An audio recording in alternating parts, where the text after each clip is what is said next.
The book of Acts gives us an incredible insight into the life of a young church. It was excited, enthusiastic, and evangelistic. Luke says of the early church that they continued steadfastly in the apostles' doctrine, in fellowship, in the breaking of bread, and in prayer. This was accompanied by many signs and wonders. Now, this was a church that you wanted to be part of. They continued with the spirit of oneness, and in moving to the temple, they moved from house to house with gladness and simplicity of heart. As we moved through the book, there were some challenges that began to emerge, which caused a high degree of distress for the community of faith. Acts 15 brings this to a sharp climax. In chapter 15, verse 1, it says, "And certain men came down from Judea and taught the brethren according to the customs of Moses."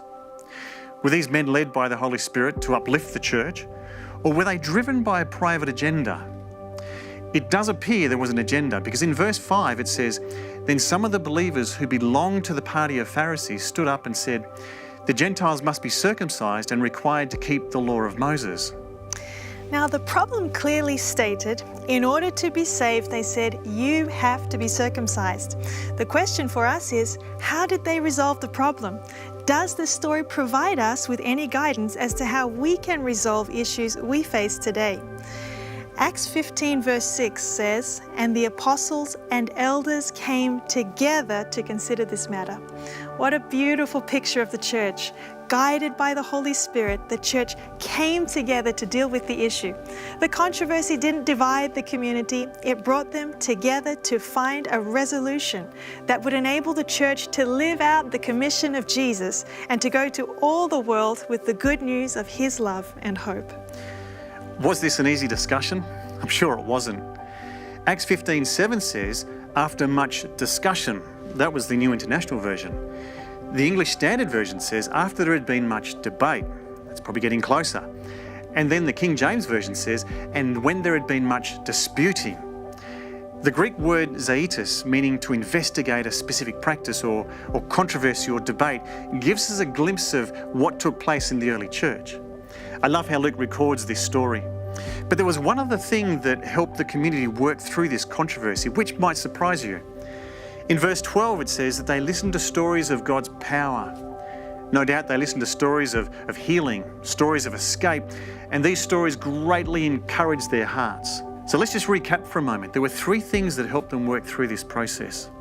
They came together to consider the matter, they listened and debated, and they listened to stories of God's miraculous power. One author put it this way: the various points involved in the settlement of the main question at issue seemed to present before the council insurmountable difficulties. And you and I can imagine that they would. But the Holy Spirit, the author goes on, had already in reality settled this question, upon the decision of which seemed to depend the prosperity, if not the very existence of the Christian church. So what was the outcome of this council? In response to the controversy, they decided to write a letter to the church, and we read it in Acts 15 verses 28 and 29. Therefore, they wrote, "We are sending Judas and Silas to tell you in person the same things we are writing to you." It seemed good to the Holy Spirit and to us not to burden you with anything beyond these essential requirements. You must abstain from food sacrificed to idols, from blood, from the meat of strangled animals, and from sexual immorality. You will do well to avoid these things. Farewell. Based on the apostles' teaching, united in their search for a greater understanding and a passion to share the message of Jesus, these were to be the markers of the new community of faith.